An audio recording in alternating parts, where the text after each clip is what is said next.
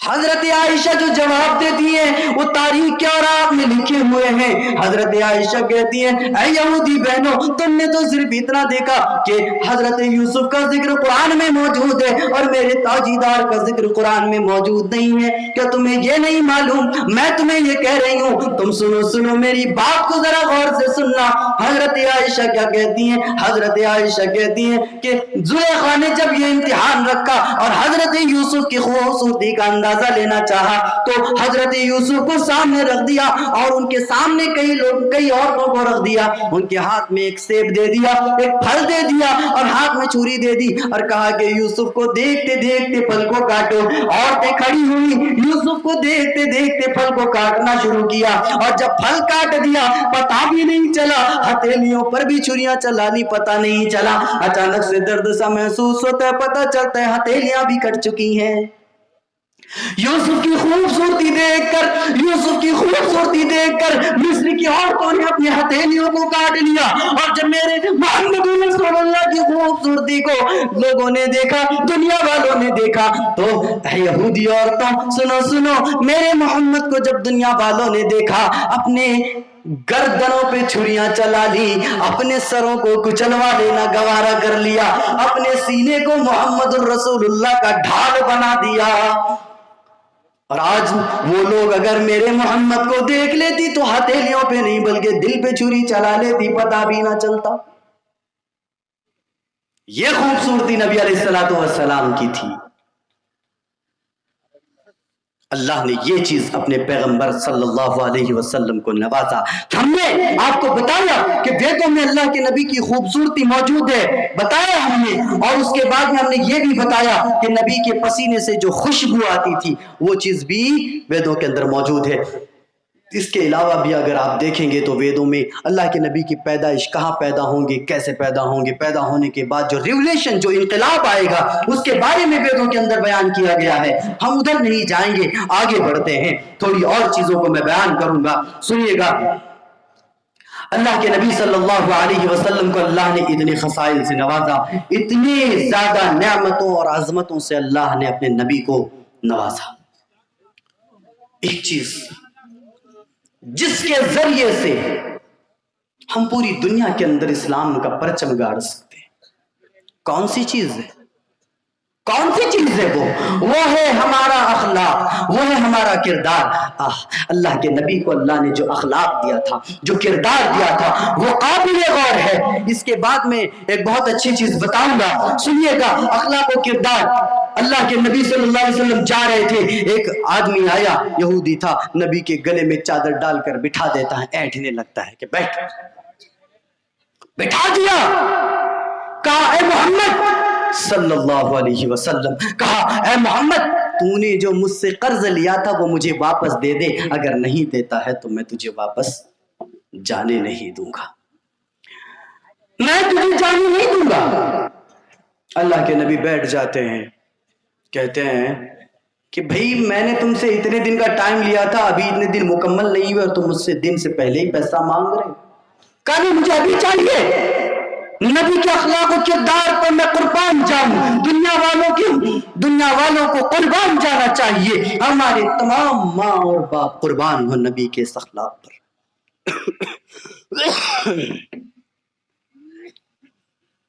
نبی بیٹھ گئے۔ پتا ہونا چاہیے آپ لوگوں کو کہ نبی کے اندر اتنی طاقت و قوت تھی، اتنی طاقت و قوت تھی کہ اگر ایک تھپڑ مارتے اس یہودی کو تو اس کا وجود زمین سے ختم ہو جاتا، صفحے ہستی سے اس کا نام ختم ہو جاتا، لیکن نبی نے تھپڑ نہیں مارا، نبی نے مارا نہیں، نبی بیٹھ گئے۔ صحابہ وہاں سے گزر رہے ہیں، نبی ایک اشارہ کر دیتے صحابہ کو، صحابہ اس کے گردن کو تن سے جدا کر دیتے۔ نبی کا اخلاق دیکھے، نبی بیٹھ گئے، کچھ نہ کہے۔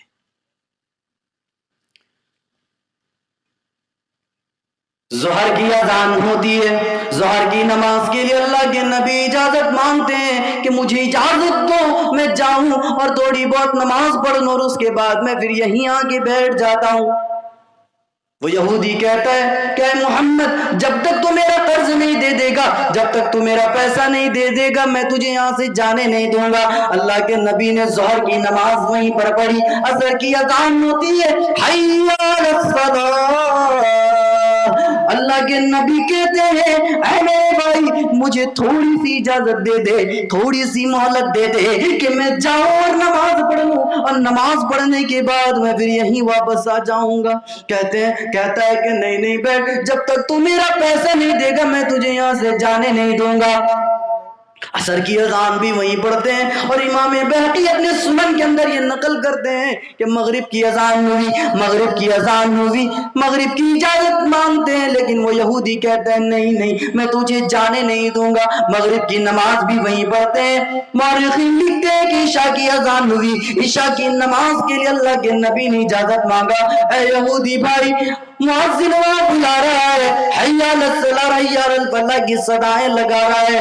اے یہودی اے میرے بھائی مجھے جانے دے کہ میں جاؤں اور تھوڑی نماز پڑھ لوں اور پھر یہیں پر تیرے پاس آ کے بیٹھ جاؤں۔ وہ یہودی کہتے ہیں نہیں میں تجھے جانے نہیں دوں گا، یہیں پر بٹھا دیا۔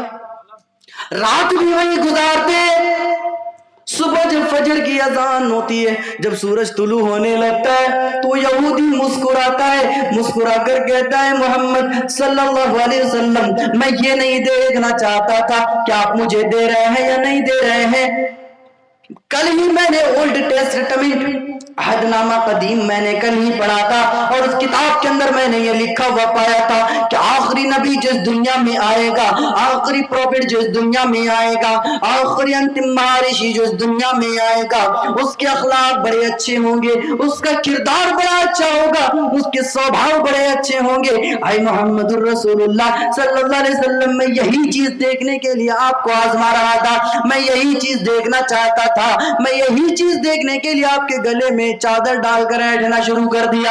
اے میرے آقا، میں یہی چیز دیکھنا چاہتا تھا۔ میری کتاب میں لکھا ہوا ہے کہ اس کو ورغلایا جائے، اس کو ستایا جائے، اس کو پریشان کیا جائے، اس کے پیشانی پہ پسینہ نہ آئے گا، اس کے شکن پر پھل نہیں آئے گا، اس کو غصہ نہ آئے گا، وہ بڑا غصے کو کنٹرول کرنے والا ہوگا۔ میں یہی چیز اپنی کتاب کے اندر دیکھا، اور پھر میں نے یہ بھی سنا تھا کہ ملک عرب کے اندر، مکہ کے اندر کوئی ایسا ہے جو دعویٰ کرتا ہے کہ وہ آخری نبی ہے۔ آخری نبی کی خصوصیات میں نے میری کتاب کے اندر یہ پایا تھا۔ میں نے سوچا کہ کیوں نہ آزما لیا جائے، اور میں آزمانے کے لیے آپ کے گردن میں چادر ڈالا۔ چادر ڈالنے کے بعد میں نے آپ کو آزمایا تو میں نے آپ کو پورا پورا پایا۔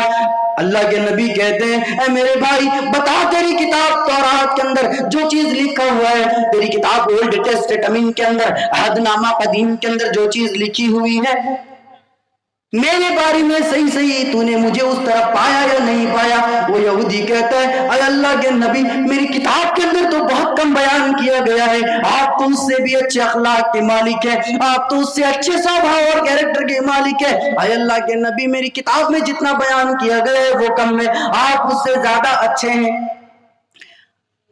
یہودی بھائی، پھر تجھے میرے اوپر اور اسلام کے اوپر ایمان لانے سے، اللہ کے اوپر ایمان لانے سے کون سی چیز روک رہی ہے؟ اے اللہ کے نبی، کوئی چیز نہیں۔ اللہ کے نبی ہاتھ بڑھائیے، میں اسلام قبول کرنا چاہتا ہوں۔